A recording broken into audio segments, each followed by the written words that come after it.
what's the song they sing? Happy trails to you until we meet again, and so on. They lived happily ever after. No, in Russian movies they wanted everybody to die at the end of the film. You know, this was the catharsis for people, because they know that's the way life is. You don't live happily ever after. And so frequently in Russian movies you'll see main characters getting killed off or dying or something at the end of the film, and certainly that's what happens in Chapayev.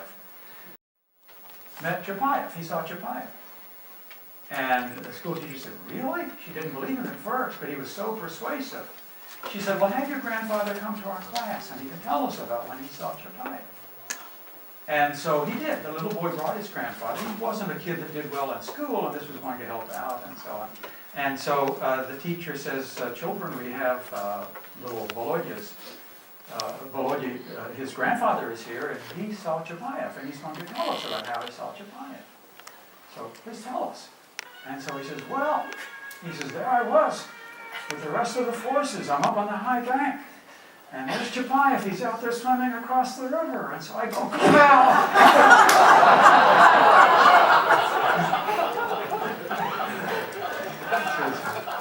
Russians will laugh at anything, as we'll see a little bit later on. This one was pretty hard to laugh at, though. The Russian participation in World War II. They called their participation in the war the Great Patriotic War. They distinguish that from World War II. They'll say, well, yes, there was World War II, but within World War II there was this part that was our war. And in calling it the Great Patriotic War, they're harking back by that terminology to Napoleon.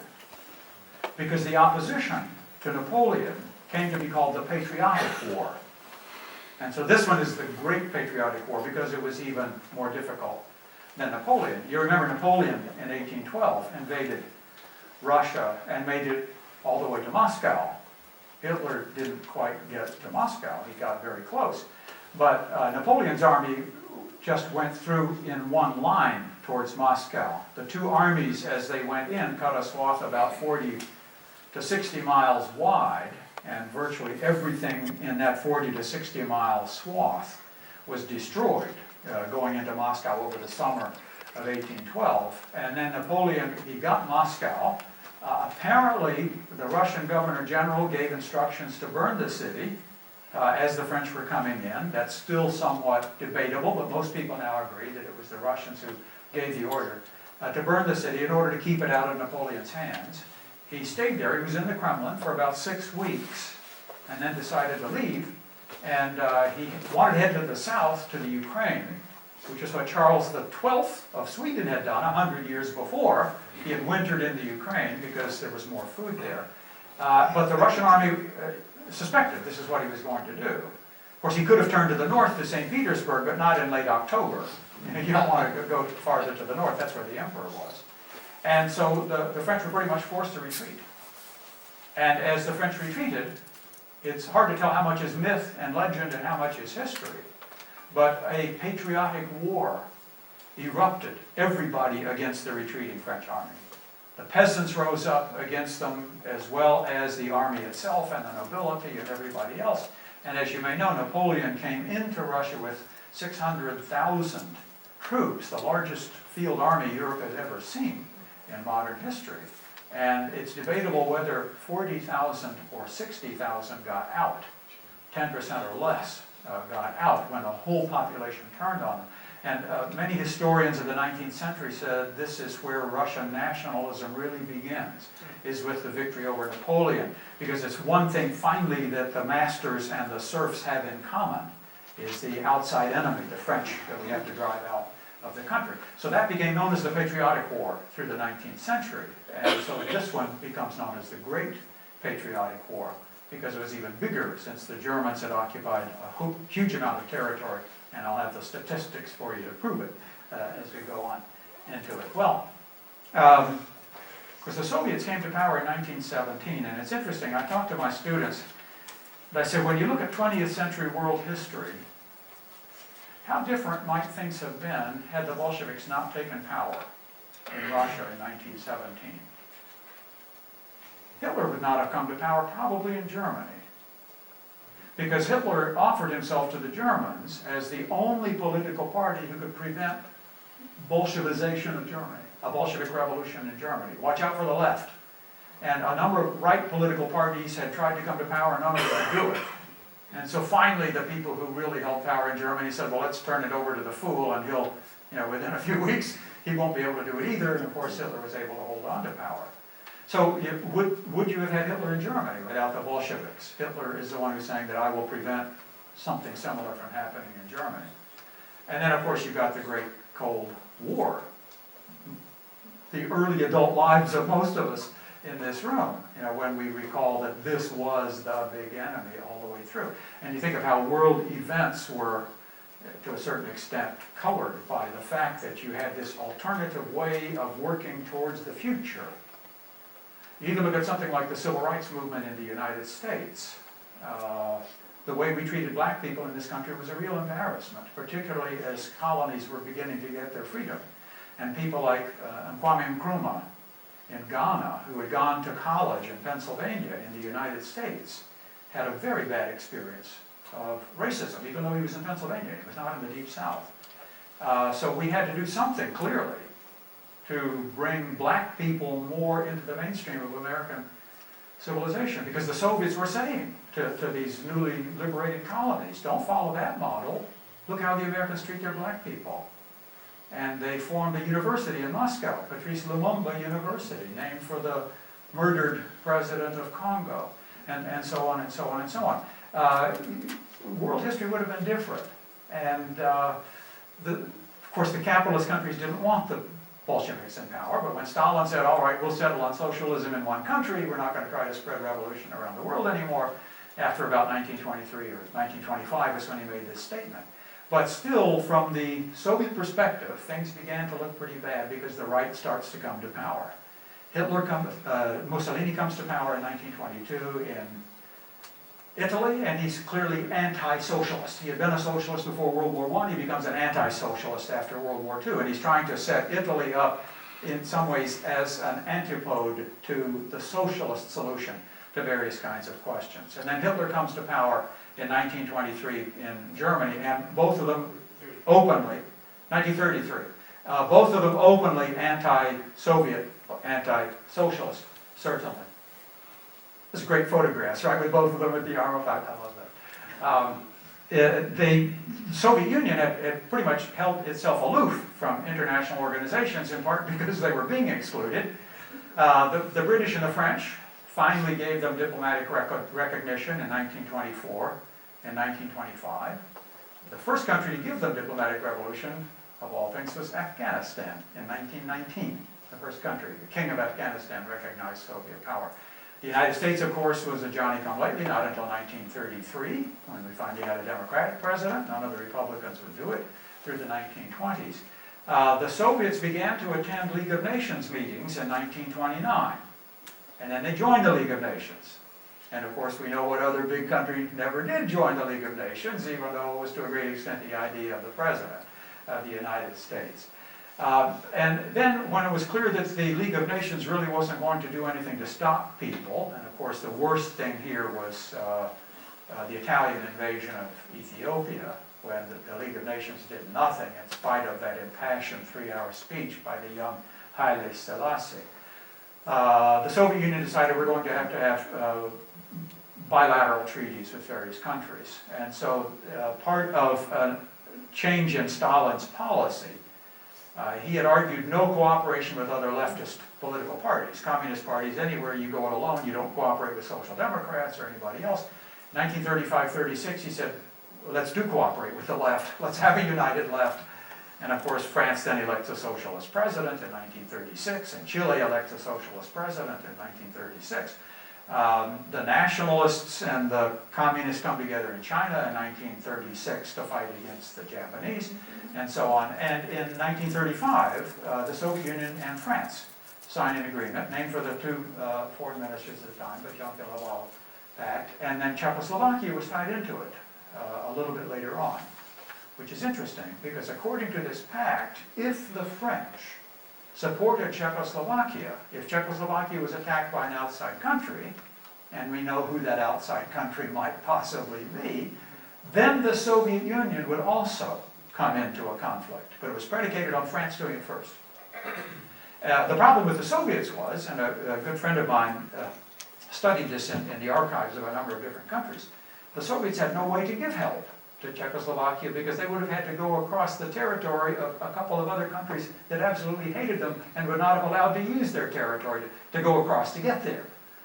Speaking of Romania in particular, and Poland would not have allowed Soviet troops. So whether the Munich crisis in 1938, whether France had decided to stand up to Hitler or not, it's questionable whether the Soviet Union could have helped.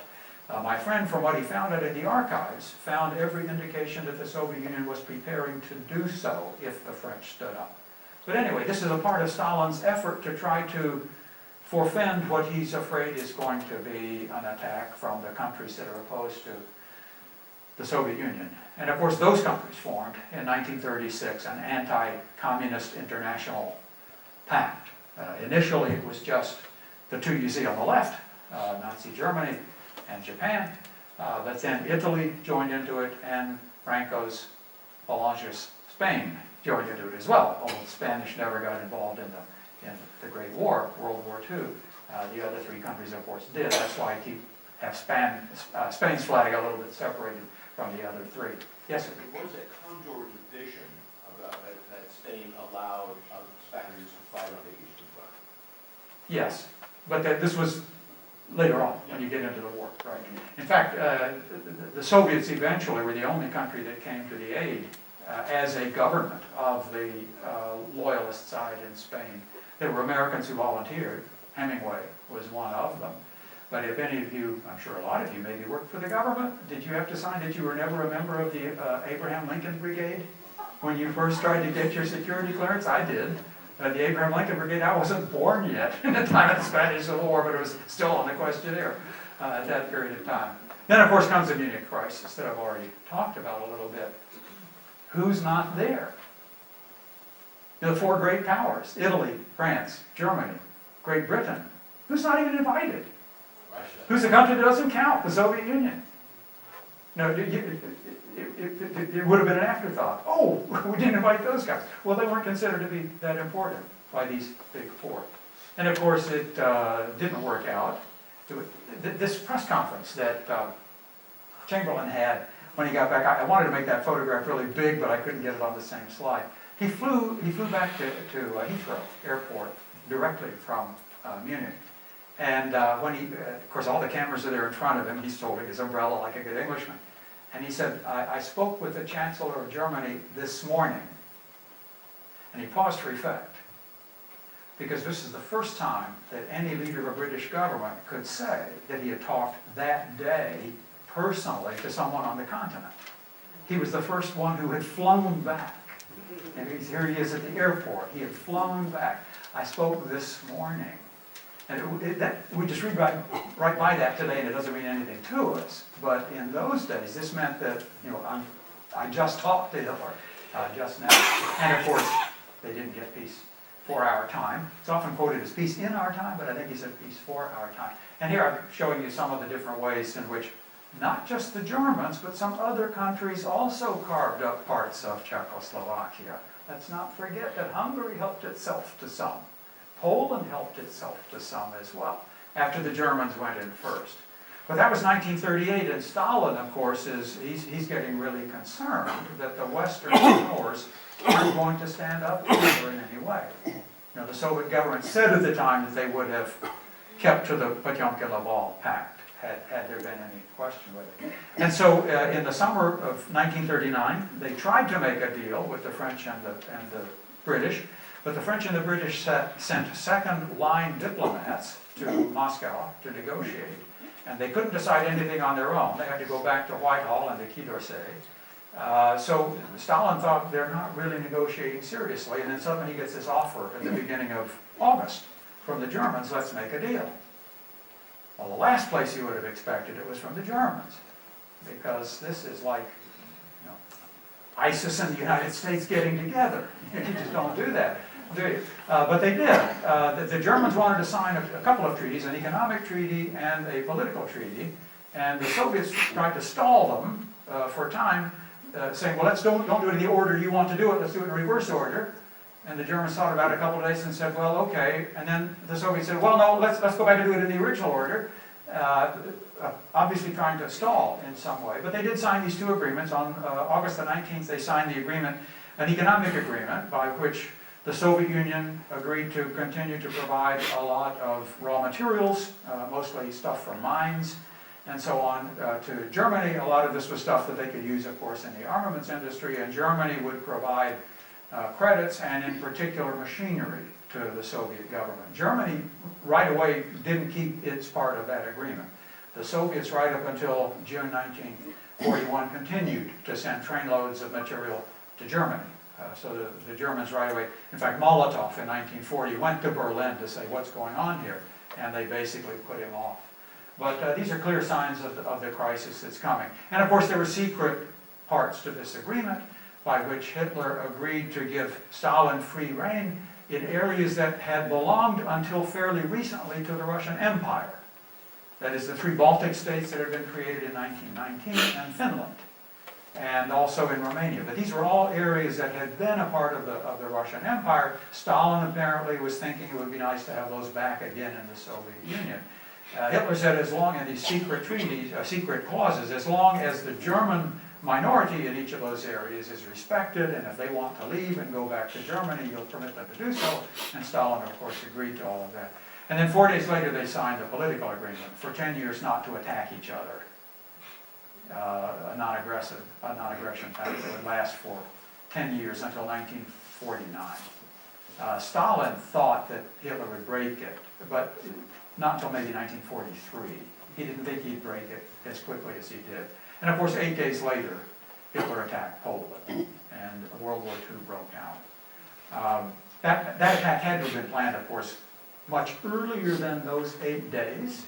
Had they not signed the agreement with the Soviet Union, would Germany still have attacked Poland on September 1, 1939? I think they probably would have. Hitler just now knew how the Soviet Union would respond. And of course, he'd given them he'd sweetened the pot a little bit. You can have the eastern third of Poland. We'll take the western two-thirds of Poland. The eastern third of Poland, again, had been part of the Russian Empire. And so when the Soviet army initially crossed the border around the 17th of September, the Poles welcomed them initially, thinking they'd come to our defense. And then they quickly found out, no, they'd come to claim their part of Poland. Nikita Khrushchev was sent to Poland in order to start the integration process. Two of them going for a walk. This is not going to end up good for one of them. Stalin and Molotov in the background as von Ribbentrop is signing the pact. Molotov had just been named foreign minister, because until him, up until just a few weeks before this, the foreign minister was named Litvinov. He was Jewish. Can you imagine a Jewish foreign minister of the Soviet Union signing a pact with the Nazis? Litvinov had been eased out and Molotov was brought in, worked very closely with Stalin. And then, of course, Germany attacks. You see them moving the Schlagbaum, September 1, 1939, and here's the line across Poland. The Soviet Union gets the eastern part of Poland, Germany gets the western part of Poland. This part was integrated into the Soviet Union, this part was not integrated into Germany. It was kept separate as, clearly not made a part of Germany. It's a separate government, but the Soviet Union did integrate its part of Poland. As I said, Nikita Khrushchev was put in charge of it and came up from Kiev, where he had been up until that time. And of course, to the world it seems cynical. Can you read this very famous cartoon? I'm sure you've seen it before. The scum of the earth, I believe, says Hitler. And Stalin says, the bloody assassin of the workers, I presume. They're being polite to each other over the dead body of Poland in 1939. And so the European phase of World War II begins. Now let's not say World War II began then. World War II began much earlier, 1931 in Japan. Started an invasion in 1933 when they increased the invasion in the eastern part of the country. And then, of course, agreements were made with the three Baltic states. They pretty much knuckled under by the summer of 1940, after initially giving some military bases to the Soviet Union. Stalin proposed swapping territory with Finland, because Finland the border was very close to Leningrad. It's just a few miles outside Leningrad. Artillery, modern artillery could reach the city. And Stalin said, why don't you give us this territory and we'll give you some territory farther up in the north. And the Finns wouldn't do it because Marshal Mannerheim had laid out their defensive line, and this would have brought the Finnish defensive line into the Soviet territory. And so Finland, of course, resisted all of that. And Stalin then, without warning, late November 1939, one day they started bombing the 5 biggest cities of Finland, and this war ensued. It's an important war because the Finns stood against Soviet power. Finland, with a population of about 4 million against a population of about 165 million people, were able to keep the Soviets basically outside Finnish boundaries until February. And in February 1940, suddenly the Soviets began to roll over the Finns. Soviet casualties were somewhere on the range of 8 to 10 to 1, as opposed to Finnish casualties. Terrible Soviet casualties in this war. And in the end, this is where the border had been, this is where they set it up. So in the end, this territory was taken from Finland, this territory was all taken from Finland as a result of that war. But the most important lesson learned from this war was the lesson learned by Hitler, and that is that Soviets must not have a very good army. If they can't defeat Finland, okay, they did okay against the Japanese in the Far East, but those aren't Europeans, but they can't defeat the Finns. And of course the Finns, for their part, they had asked other countries to come to their support, and nobody would. Nobody came to the support of the Finns in this war against the Russians. So when the war ended, Finns ceded this territory, they asked German advisors to come into Finland and to advise the Finnish army. And Germany came and they brought a lot of equipment with them. Mannerheim was one of the few people in the Finnish army who had served in the Imperial Russian army. He had been 28 years in the Imperial Russian army. He had a Russian wife. And that's why the Finns had put him in charge of their army, because the likely enemy would be the Soviet Union. And he knew Soviet military doctrine better than anybody else. Most Finnish officers had trained in Germany. Most of them had gone to war college in Germany. And so that's why it was only natural for them to invite Germans to come in. Went to war with Finland. Then June 22nd, 1941 is when the invasion begins of the Soviet Union. 3 directions all at the same time. There were loudspeakers up in all the major cities, and the attack came about 3:30 in the morning, 4 o'clock in the morning, Sunday morning, the shortest night of the year. So it was picked for that reason in part, because there's not much darkness. And the person who announced that they were at war was not Stalin, interestingly enough. Stalin was pretty much incommunicado for a week and a half or so. He seems to have come very close to having a nervous breakdown. Only person he ever trusted in his life was Adolf Hitler, and Hitler betrayed him. You see, you shouldn't trust people, the one person that he ever trusted. But it's an interesting photograph as people are listening to this. Very soon, all of those announcements that could be heard, they were broadcast in cities all over the country and on the radio, were done by the voice of Yuri Levitan, which is a very reassuring baritone voice. Even today, many people in Russia know the voice of Yuri Levitan when they hear it, even people who weren't alive then. And of course, anybody who was alive then, you don't forget the voice of his announcing what has gone on, what's happened on the various fronts during this period of time. And the Germans attacked. Here's where the border had been. And by the end of the summer, that's what the Germans had taken. An enormous amount of territory. The Soviets weren't ready for them whatsoever. And the Germans weren't ready to have such a victory. They had no idea that they would take so many prisoners. Soviet soldiers surrendered by the hundreds of thousands. They took over 1 million prisoners in that first summer. The Germans weren't ready for them. They had no facility set up. They had no way to feed these people. They had no way to house these people. Why did all the Russian soldiers surrender? Well, they hadn't been issued, many of them, their weapons because they weren't anticipating the fight coming. They didn't have ammunition. The Germans used blitzkrieg tactics, that is, driving in with panzer units, with tanks, and surrounding whole units. So these people were completely cut off. They had no orders from anybody. What are you going to do?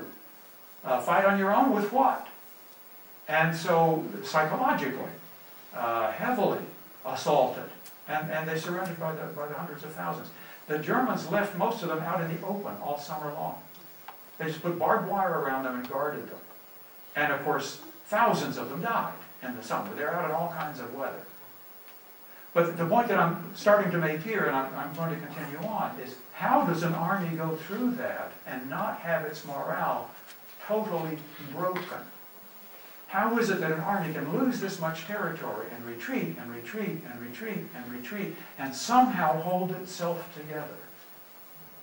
You're not supposed to be able to do that. Morale is supposed to break down. Everything is supposed to go to hell. The army is supposed to collapse. When you give up, essentially, think of someone invading the United States from the east and making it all the way to the Mississippi River. How do you hold the army together when all of that is going on? In World War I, the Russian army eventually broke and all the soldiers went home. They did not do it in World War II, which is interesting. The Great Patriotic War, as they very quickly came to call it. Operation Barbarossa, the name the Germans gave to it, they attacked in 3 different directions. One army went towards Leningrad, one army went towards Moscow, and the 3rd army went towards Ukraine. Of course, eventually Kiev, but it wasn't Kiev they were after, it was Ukraine. They were after Leningrad and Moscow because those were the industrial centers. Traditionally, there were other industrial centers too, but those traditionally have been the industrial centers of the country. But with Ukraine, it's the breadbasket they want. It's all of the agricultural area. Because, of course, all of you who read Mein Kampf when you were back in college, you remember that Hitler's idea was that the Slavic people are going to be the slaves of the Aryan people. They're going to be the slaves of their Aryan masters. What they're good for is working in the fields. We'll kill a bunch of them, but we'll keep enough of them alive that they can do the agricultural work for us, and we have this Lebensraum farther to the east. So the Soviet forces are absolutely overwhelmed, and here you see German soldiers photographing these hundreds of guys, thousands of guys, tens of thousands of guys who surrender because there's nothing else that they can do as the army swept in. And so by the 1st of September, they had made it almost to Leningrad. Almost to Leningrad, in spite of all the defenses against them. They had made it fairly close to Moscow. They had swept into, in September they took Kiev in Ukraine. So the Soviet army fought very poorly to begin with. Just surrender, surrender, surrender. But somehow it held itself together. How in the world? Still a kind of a mystery. And then of course there comes the siege of Leningrad. The longest siege in modern warfare in Europe. The siege of Paris was a few weeks. This one lasted nearly 2.5 years. Almost a complete siege, not a total siege, but almost a complete barricading of the city. Famous photograph, the bread portion, that's what he has to eat for a day, and you can see how sallow his cheeks are already. One of these signs is still up in St. Petersburg today. It's on Nevsky Prospect near the beginning of the street. Citizens, in case of artillery bombardment, this side of the street is the more dangerous. It's the north side of the street, the one that the shells would come in and hit directly on the building, so move to the other side of the street. And you see how close they came to completely surrounding the city. The Finns attacked simultaneously. The Finns have a hard time explaining, or had a hard time after the war was over. Weren't you the allies of the Germans? Well, no. We were co-belligerents with the Germans against the Soviet Union in order to get back the territory that had been taken from us. This is how the Finns explained it. They didn't fight anybody else.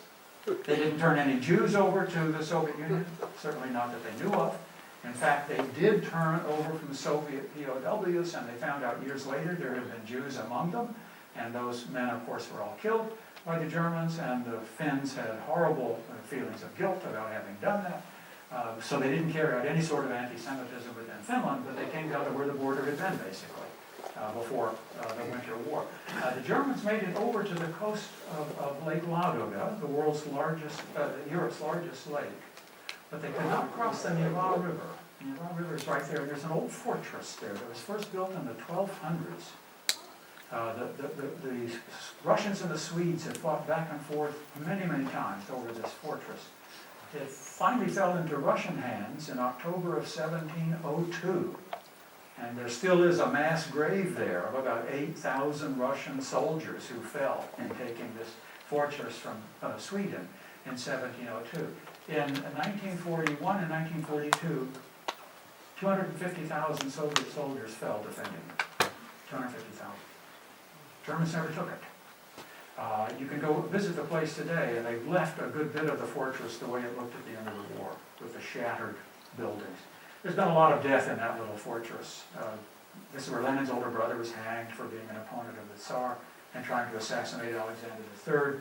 This is where a man who had been a Tsar when he was a little boy was killed when someone tried to spring him out of prison.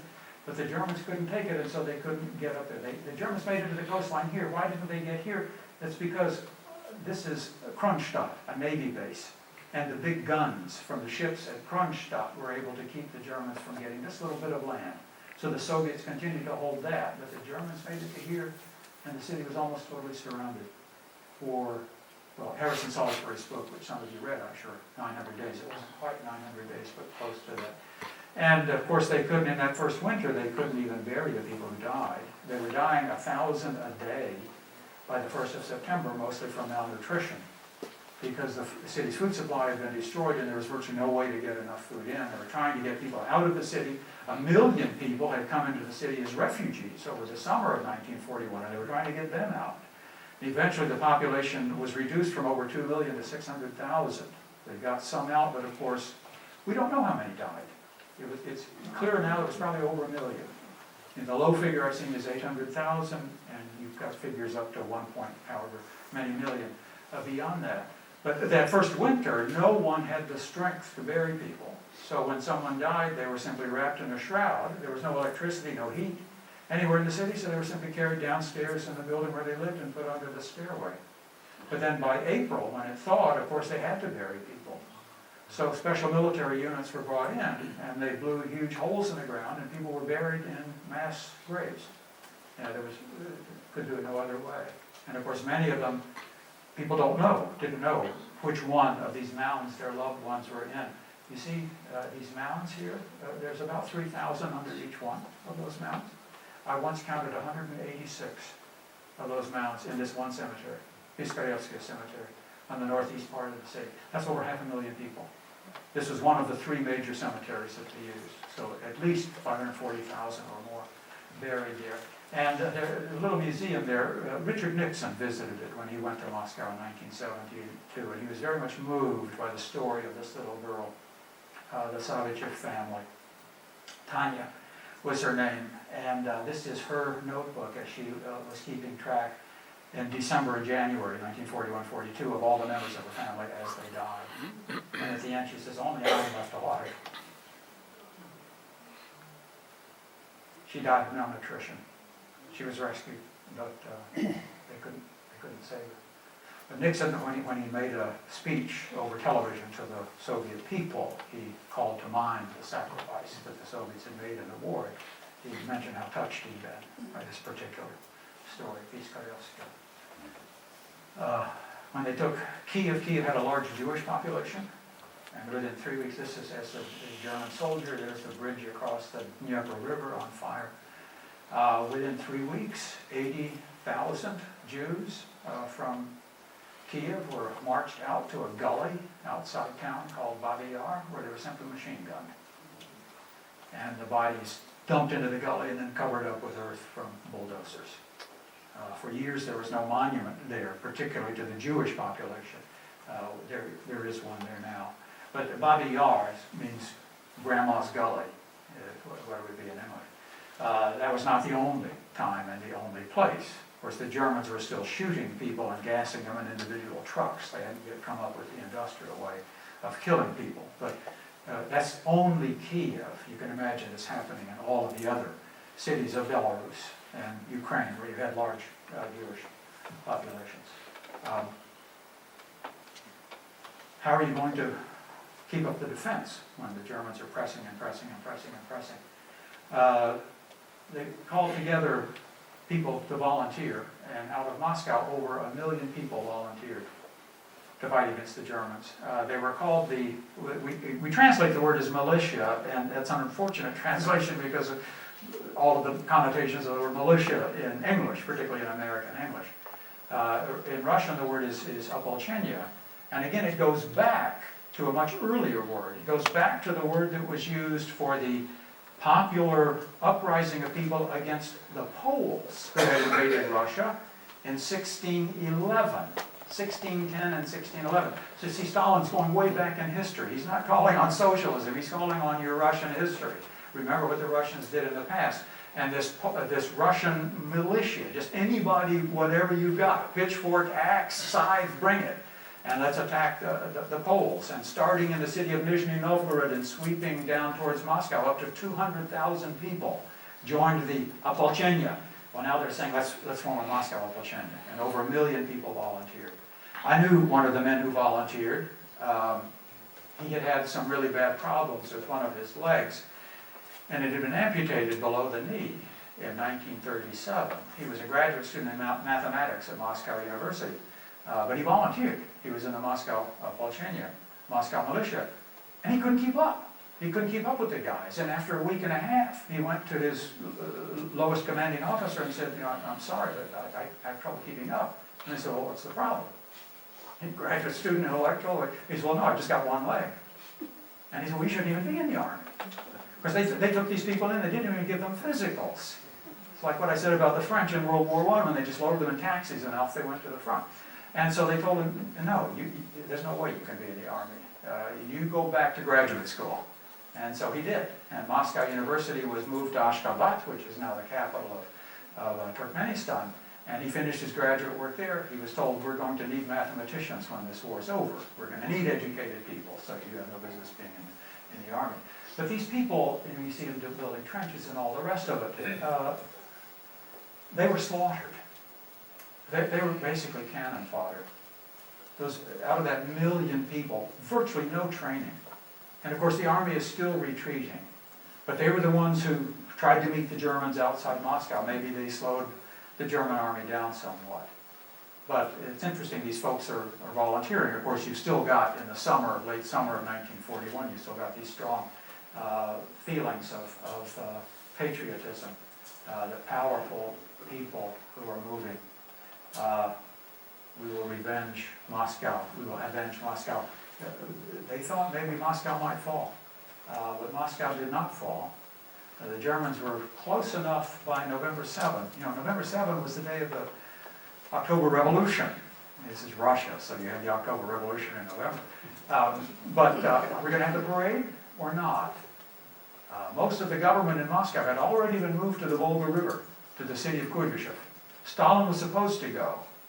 And at one point, there was an engine, steam engine, in the train station waiting for Stalin to get on it. It was all steamed up, it was ready to go. Stalin never got on it. Stalin never left Moscow. He stayed in Moscow the whole time. But yes, we will have the parade. We will have a huge military parade. You can see it on YouTube. A good bit of this parade is on YouTube, the November 7th parade from 1941.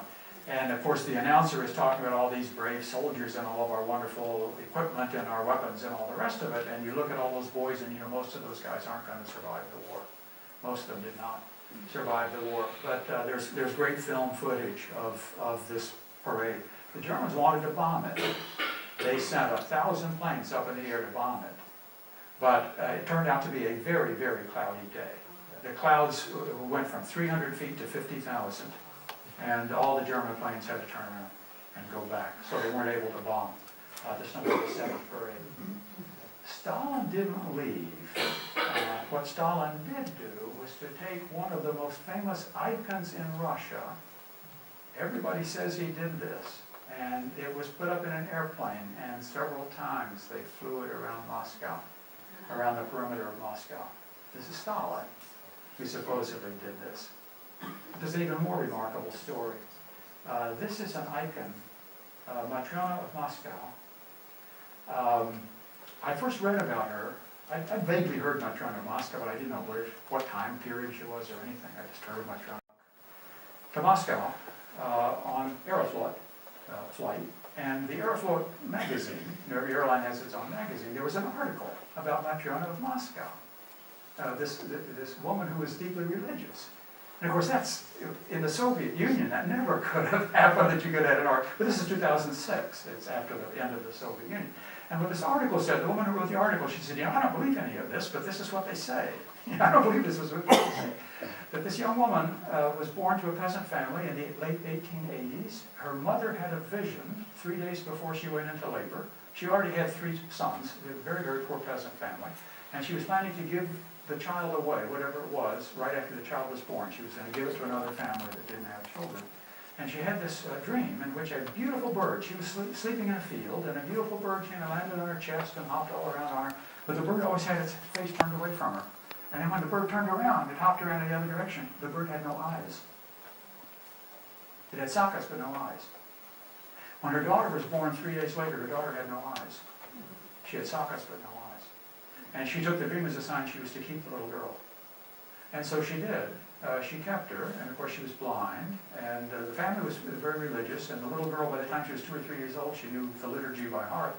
All the rest of it, there was a noble family that lived close by, and they had a daughter about the same age. They heard about this girl, and so they asked her to come and accompany their daughter, just to be someone that she could talk with, and so the girl did. She accompanied this noble daughter. They went to St. Petersburg at one time, around 1910, something like that. And they went to a service where John of Kronstadt, who was a very famous priest at the time in St. Petersburg, he's now a saint of the Russian Orthodox Church, he was doing the liturgy. And when the liturgy was over, at the time when everybody usually goes up and kisses the cross, he went to the back of the congregation. They're all standing, as they do in Russian churches, and he got down on his knees in front of this young girl who was a teenager. And he said to everybody who was standing there, when I'm gone, you'll have her. Now, how he even knew she was there, I don't know. Within 6 weeks, she lost the ability to walk. And so she sat in the lotus position for all the rest of her life, blind. But people began to think she was clairvoyant. They began to think she could see the future.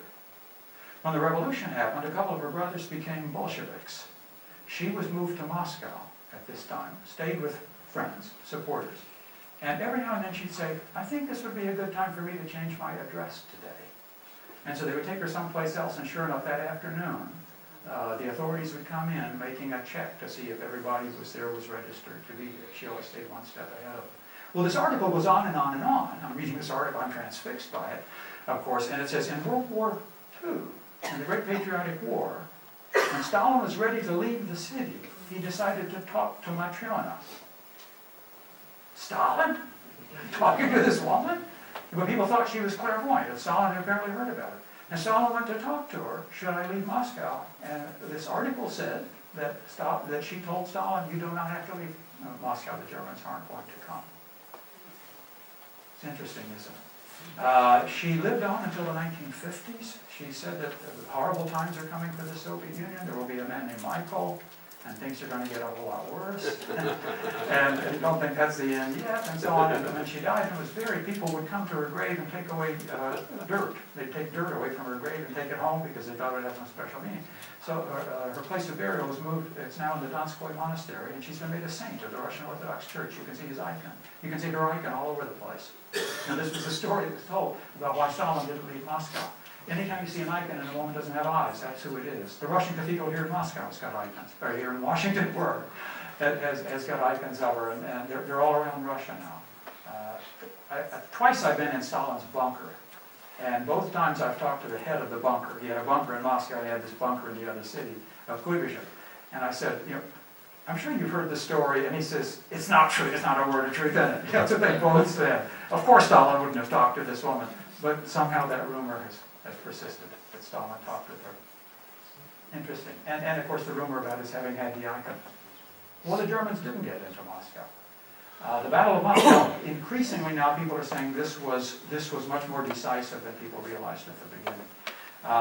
The Germans were pushed back from Moscow about 60 miles. The Russians did a pincer trip movement either side of Moscow, north and south. This is the first time the Germans had lost anything. They'd only run over everybody up until now. And now the Germans have to cede territory. They have to give up some land. But of course, the Soviets had taken enormous casualties. During the Battle of Moscow, when the two armies were coming together west of Moscow, they came together in a little village and found out that just a few days before, 2 weeks before, a young woman, here she is, Zoya Kosmodemyanskaya, you get an A if you can pronounce her last name, Kosmodemyanskaya, she had been involved in partisan movement, people behind the lines trying to destroy the German army. She had burned down a stable that had taken the lives of about 20 horses, German horses. And she was caught together with some other people and she was hanged. And they found a photograph. Here she is having been hanged as a partisan by the Germans. And this is what she's supposed to have said. At least this is the propagandistic line of what she said when they gave her her chance to say some last words. You hang me now, but I'm not alone. There are 200 million of us. You don't hang everybody. I shall be avenged. And then she appeals to the German soldiers who are standing there. Soldiers, surrender before it is too late. Victory will be ours. Of course, nobody would have thought that in December 1941. And this is a photograph. They found her body. She'd been cut down, but the noose was still around her neck. Of course, her blouse had been opened.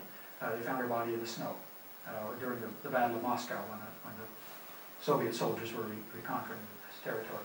And this gives you some idea of how bitter the fighting was on the Eastern Front. And of course, in 1942, the Wehrmacht continued. They're holding the line outside Moscow, holding the line outside Leningrad, and they're pushing on down towards the Caucasus. And they actually, for a brief period of time, Mikhail Gorbachev was a teenager. He was 13 years old. He was way down here in the south. And they actually occupied the little village that he lived in for several weeks. The Germans were there in 1942 during the war. They made it up to Sevastopol in Crimea, the big Navy base in Crimea. They had tried to take it initially and couldn't take it, so they said, well, all the rest of Crimea is ours, so hold on and we'll get this one a little bit later on. And in June of 1942, or May of 1942, they said, okay, now we get Sevastopol. And the Soviet Army and Navy held out until virtually all of them had been killed, 250,000 people, to defend the Navy base at Sevastopol. This was the Navy base that had also been attacked in the Crimean War. The Russians had had a Navy base there since the 1780s. One of the people who served there very briefly in the 1780s was a local boy from around here. He's buried in Annapolis. John Paul Jones. If that is John Paul Jones, he was a rear admiral in the Russian Navy for a while in the 1780s until he was cashiered for sex crimes. With a young girl. It's not a nice story. The German army made it to the high Caucasus. Hitler was furious when he found out that they had diverted enough soldiers to climb the highest mountain in the Caucasus, Mount Elbrus, so that they could photograph themselves with Nazi flags on top of Mount Elbrus. He said, Elbrus isn't what we want, it's the oil wells. It's the gas wells and all the rest of it. He was not too happy, but I don't think anybody had his career destroyed. But they made it all the way up into the high Caucasus for a short period of time.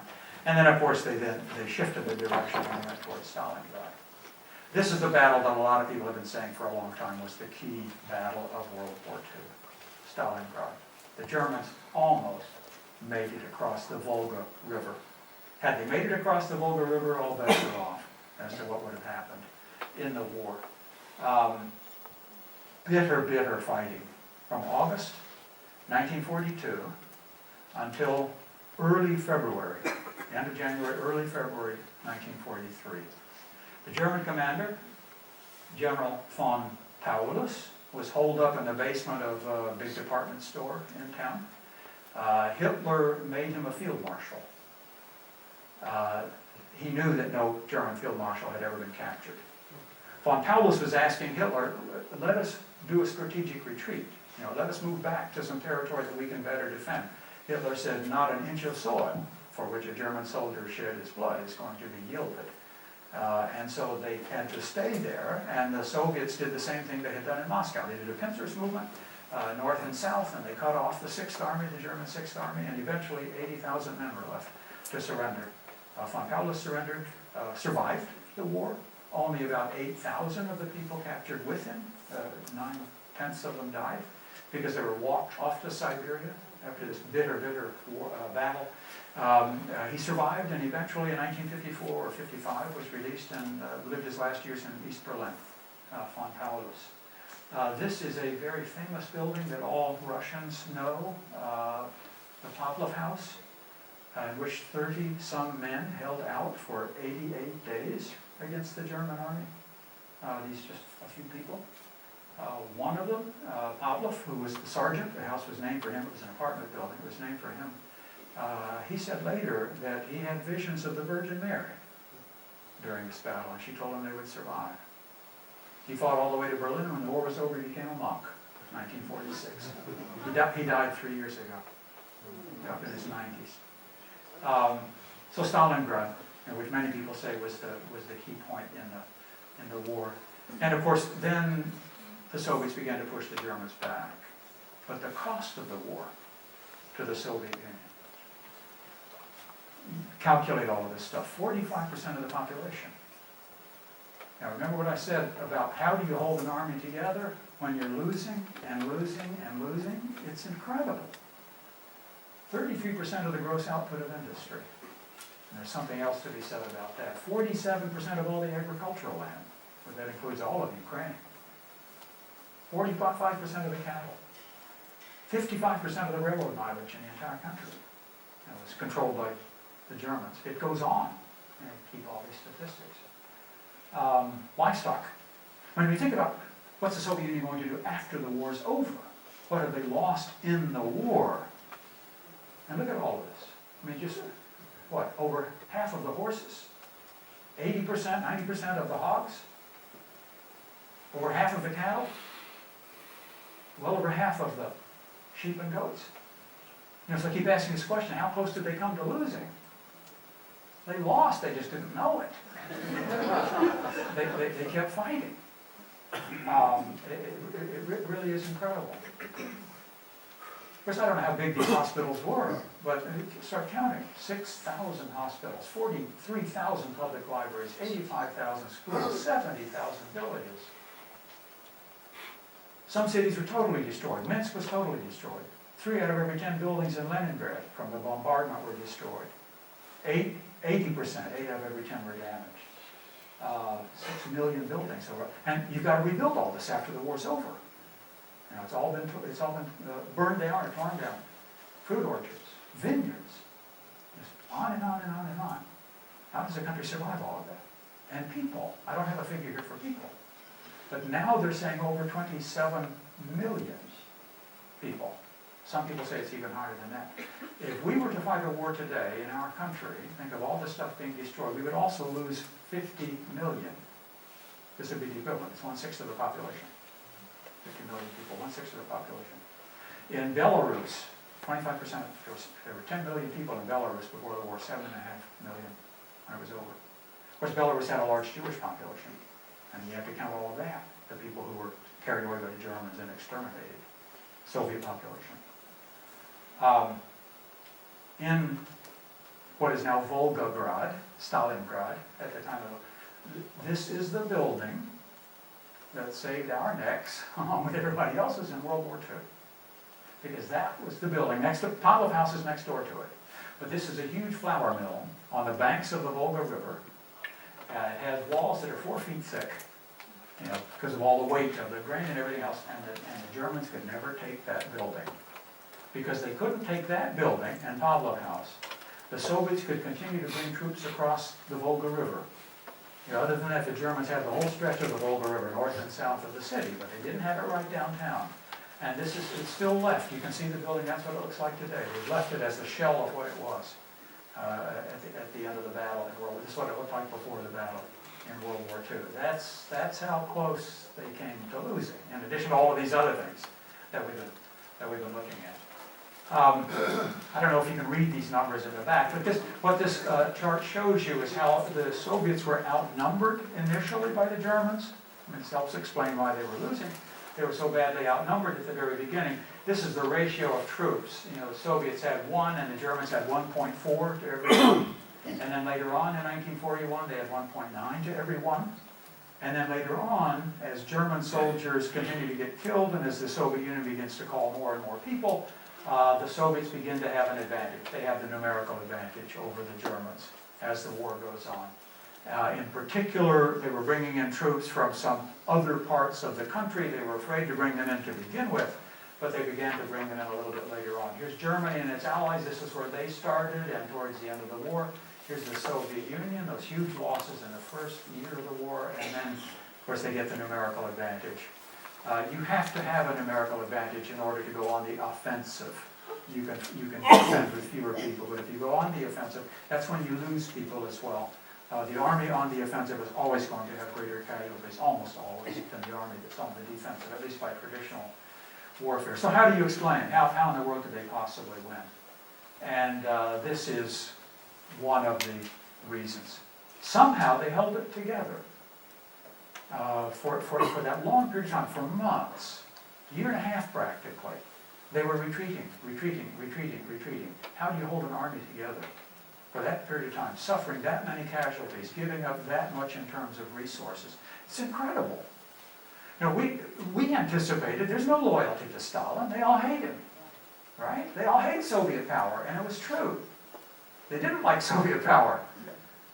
But when you're invaded, and when you're invaded by somebody like Hitler, and you begin to learn what it is Hitler's going to do, you know, that's when the morale stays.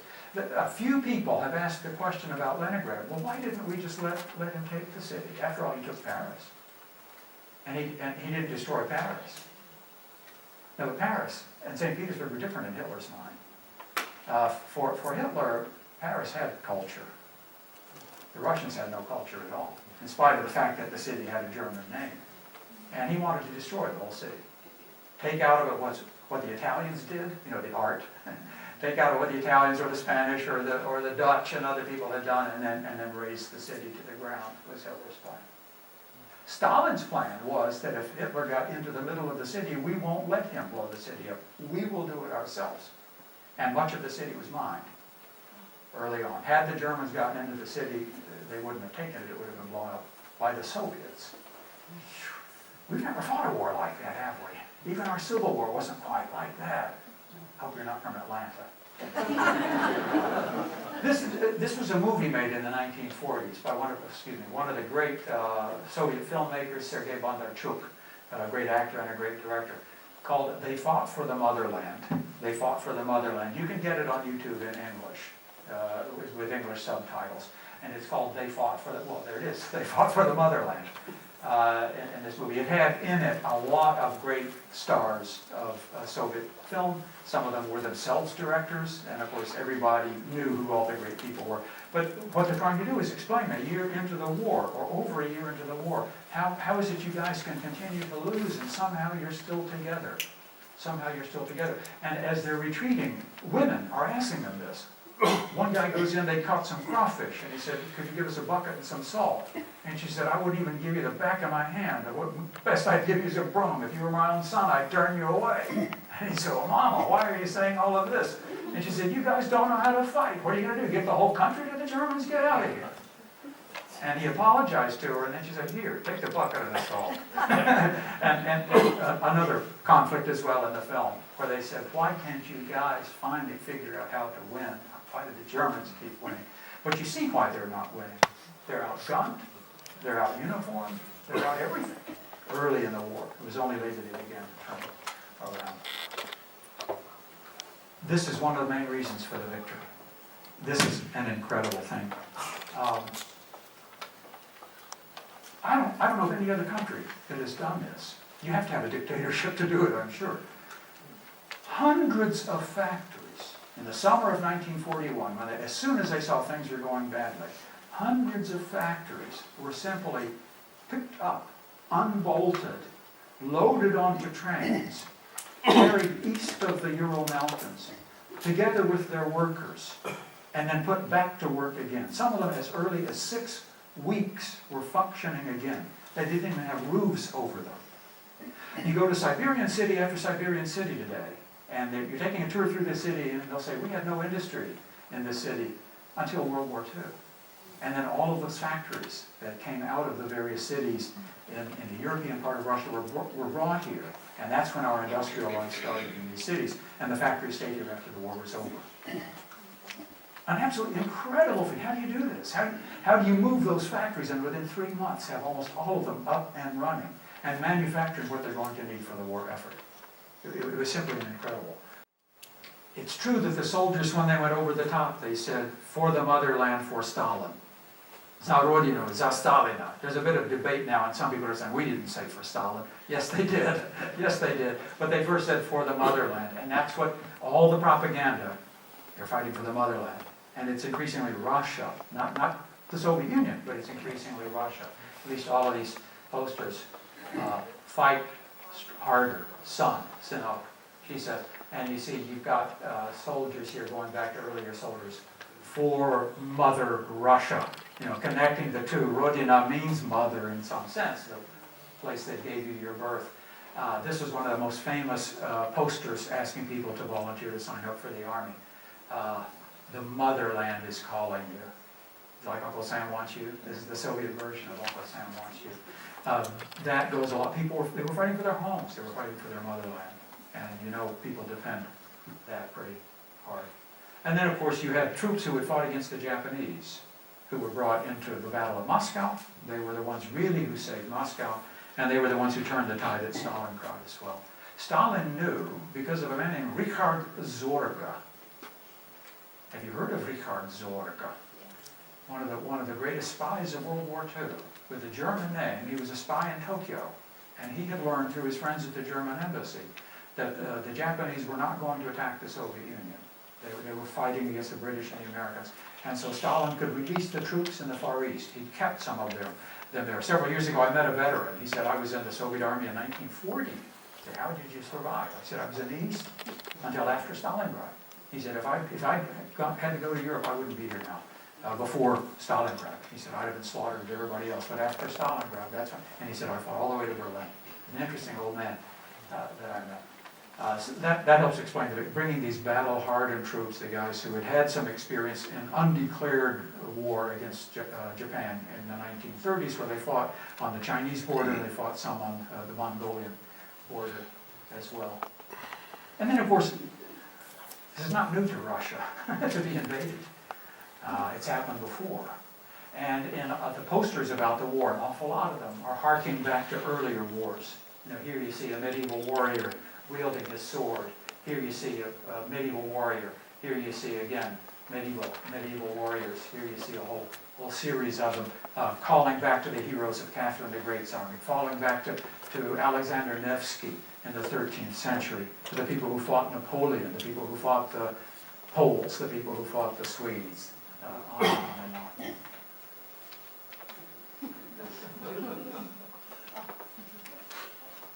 Russians have a fantastic sense of humor.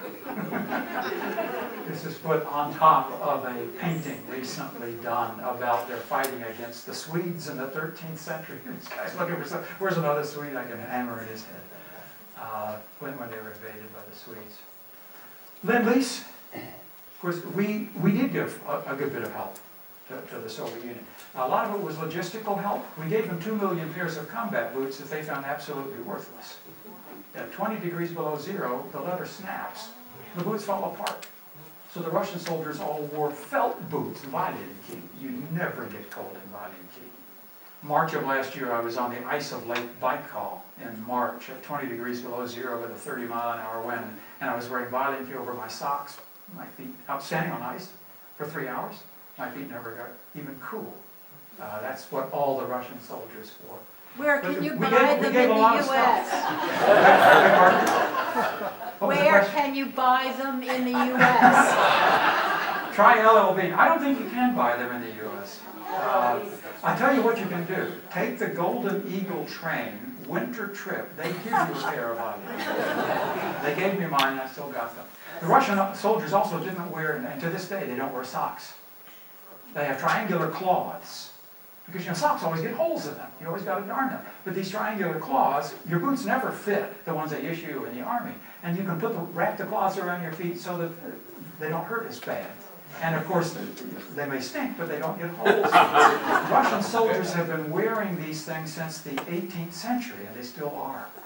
It's like when they go into space. You know, every time we send a guy into space, we have to develop a new kind of pen that can write in weightless conditions. the Russians are still going up with the same pencil that Yuri Gagarin used. They just shave a little bit off the pencil and it's a huge pencil. But I've got photographs in various railroad museums now of some of the locomotives and some of the other equipment. A brand new military hardware museum is opened in one of the Russian cities that's got a number of pieces of hardware that came from Lend-Lease, and they tell everybody that. This was a part of Lend-Lease. It was one of so many hundred or so many thousand. In the case of locomotives, 2,000 locomotives, most of them made in Schenectady, New York, or in Baltimore, that were sent over to help the Soviets out. Just as much as the guys raising the flag on Iwo Jima, the statue that's across the river, they did that, took the picture the next day, all right? They didn't take a picture when it happened, and so they tried to get the same guys the next day. Here, guys, pose for it. It's a posed photograph. So is this one. This is the day after the Reichstag fell. The guy who did it, and he was a Georgian, by the way, he's from Georgia. They said, go up there and do it again. And so we'll get up higher than you are and take the picture of it. But this is the destruction of Berlin. Very famous photograph, one of the famous photographs of the war. So how in the world does Russia survive? How does it turn certain defeat into victory?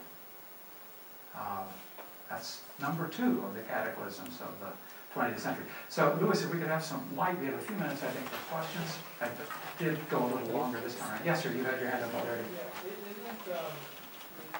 like a national character, and you have this Russian national character, basically, the president, and it's a great man. I mean, and you also have the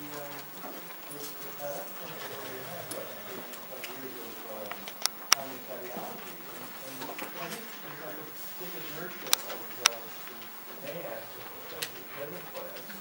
Like you said, they're ethically, they're not into individuality like we are, and they just go with the flow. Do you hear his comment? No. What he's suggesting is that you've got these masses of people, and they already had 30-some years of communist ideology, and no individuality, so they're sort of like little ants in an anthill or something. When they attack you, here they come, and they don't have any, there's no other way that they can really respond to that. I don't know, when you talk to individual Russians, national character, well, it's your national character to defend your homeland, I suppose. Not every country does that. The Italians, you all read Catch-22, didn't you? Do you remember when Nassarian is waiting downstairs and his friends are upstairs in the whorehouse, and he's talking to this old Italian? And this old Italian says, oh, you Americans, you're so full of yourselves now, you think you're great victors and all the rest. He said, Italy's been overrun so many times by so many different people, and they always go upstairs in the whorehouse. They always come out. But Italy is always Italy, and Italy will always remain Italy. And what he's saying is whoever comes here, they end up loving Italy and wanting to come back to Italy, and Italy stays Italy. That's a different approach to all of this. But the Russians have, their sense has always been defend the homeland. And maybe they've been able to do it because their homeland is so big, and they can give up so much of it before they turn it around the other way. Hitler would have taken France 7 times. But the French quit before he got a third of the way through France. And you say, well, because the French had lost so many people in World War I, they didn't have the stomach for it a second time. Yeah, who lost people in World War I? I don't know how you explain it. I can't fully explain it. You've got explanatory factors.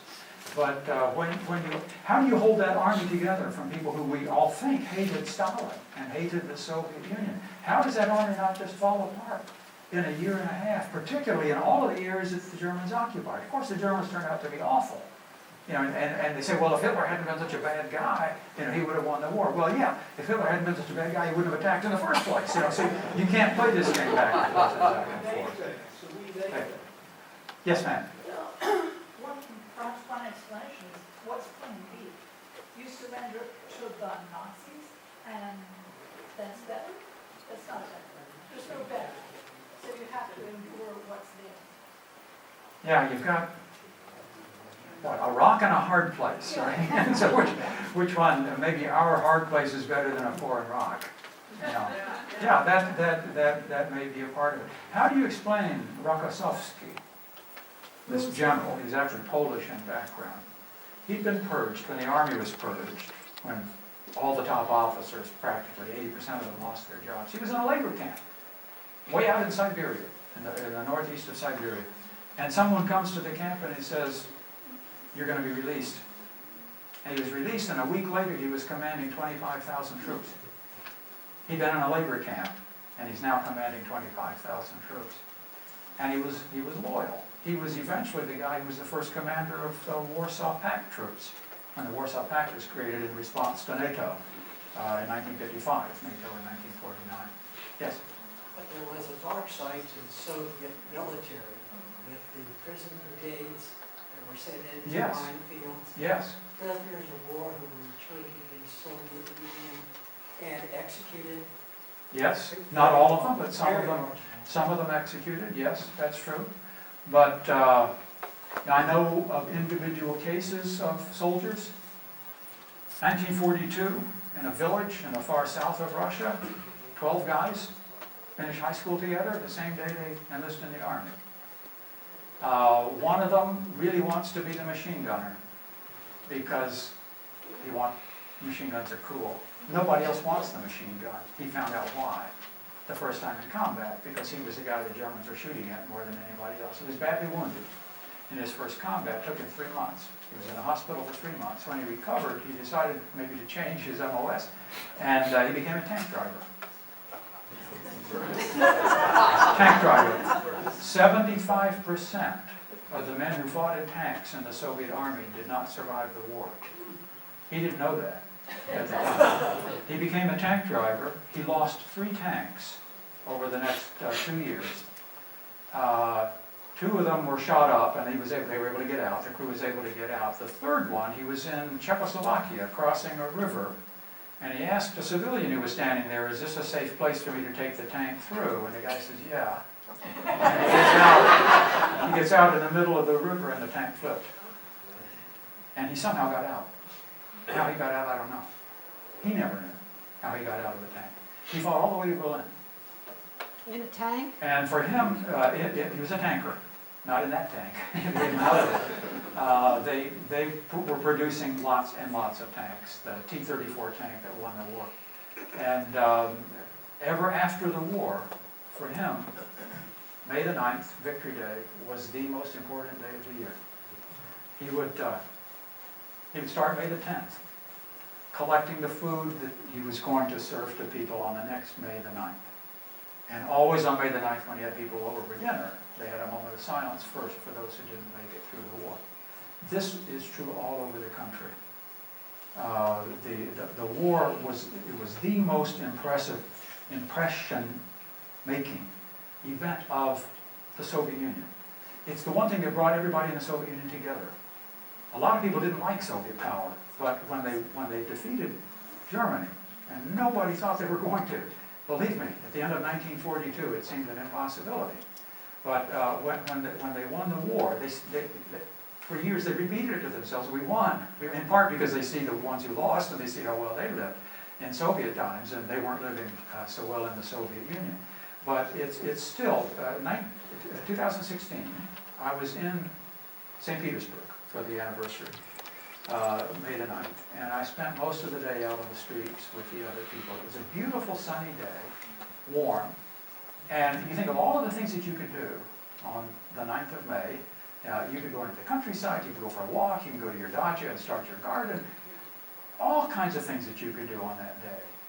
But the Russians have started. It started in a city in Siberia several years ago. It's called the Immortal Regiment. Because every year on Victory Day, the veterans always marched. And of course, for 50 years, the veterans could continue to march, and then you got fewer and fewer veterans, and the veterans can't walk. So the veterans rode in jeeps, and they rode in trucks, and they rode in convertibles. And now you've got not too many veterans left. And so in one of the cities of Siberia, several years ago, they came up with the idea, why don't we continue this march, but we will march for our ancestors. We will march for our fathers and our grandfathers and our uncles and our mothers and grandmothers who were working in the factories. And so photography shops agreed to enlarge photographs of their ancestors when they were in the military. and put them on signboards, and they could walk carrying these. And that idea caught on. And all over the country, in hundreds of cities now, on May the 9th, that's what people do with their time. And you go, why would you still, we've forgotten about World War II, right? Do we celebrate it on May the 8th anymore? A few people do. Some people stick up flags, but we don't do much about it anymore. This is something people really feel in Russia. And it's not anything that the government's telling them to do, because it started among the people. In 2015, this is the anniversary of the war that we missed because of political reasons. We weren't there at this huge parade they had in Moscow. The president of China was there. The prime minister of India was there. You know, a lot of other world leaders were there. Nobody from the European Union or nobody from the United States was there. They had that march in Moscow.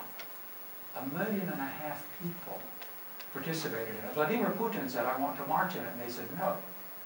We're not going to let you. We're not going to let the government take this thing over. This is something that the people do. And he said, but my father fought in the war. My father was wounded. And they said, if you want to join it as an ordinary person, you can, but you're not going to take the whole thing over. And so he did. He joined it as an ordinary person. Of course, the cameras picked him up. They're going to pick up somebody like that, but he walked with them for a ways. I joined the parade. They had about a mile to go. They'd already walked 3.5 miles in St. Petersburg. And some friends of the people I was with said, come join us. And so I walked the last mile listening with all of these people. It's something that they really feel, you know, that we won this war at such an important. And of course, we've had so many wars since then that we kind of lose track of it together with all the others we've been in. Russia has not had that many wars since then. I mean, this was the big one for them. This was one that validated the Soviet experience for a large portion of the population who may have been opposed to it up until that time. But this was the one event for which they came together. Sorry to take so much time to talk about that, but to me this was a really moving experience to see that this event, you know, was it Faulkner who said that Southern history isn't over yet? You know, it's not the past. It's past isn't dead yet. Past is still with us. That's true of this event. And it's not. I mean, you hear sometimes in the Western media that it's, you know, that it's the government over there and the media and propaganda that's keeping it going. No, it's not that at all. That's only a small part of it. You know, they're simply joining into it. Me too. Yes, sir. I'd like to get back to comments made earlier about individualism versus group. Mm-hmm. I think here in the United States and the Western countries, we really emphasize the importance of individuality. Right. And I think both in, especially in the Asian countries, but more so in China and Russia, where you have so many people, that the individual, I kind of feel just, they don't care. Yeah, you have that sense of feeling. Yeah. You know, I recall reading about General Zukov, who said, you know, if they kill a couple hundred, if they kill a couple thousand, you know, like many more we can send in their place. Just like Ulysses Grant. Right. Right? Just like Ulysses S. Grant. You know, that's really funny because I've thought a lot about that over the years. But it's interesting, the Russians that I know are about as individualistic as anybody I know from any country. You know, and I don't see them, I mean, the Chinese, we all used to see them in photographs, they all wore mouse suits, right? The Russians never even did that. In fact, from the students I've taught in Russia and in the United States, two different kinds of institutions maybe, but my Russian students, I found, far more likely to express their own individualistic opinion than my American students, who basically want to know what everybody else thinks, and then they'll say the same thing. My Russian students didn't do that. They would disagree with each other. They also spoke in complete paragraphs. And like wasn't every other word. And I hate maybe to start to getting into some of this stuff, but you know, I've thought a lot about this issue that you raise, and I don't read it that way anymore. And the more I see of Russia, you know, I'm there for several months every year. The more I see of Russia, the more I know Russians, the less any of those stereotypes seem to fit. Maybe not now, but I think back then, it might have been different. 1870s, when women weren't revolutionaries in the United States, they were drinking tea. I don't know. You know, it's, yeah, you can find individuals here and there and here and there and everywhere else. But some of the folks are probably getting hungry, and I have to help you out. Yes, let me take one more question. Back to your original question, one key answer is that Stalin actually doing up the first as an investigator, he said, there was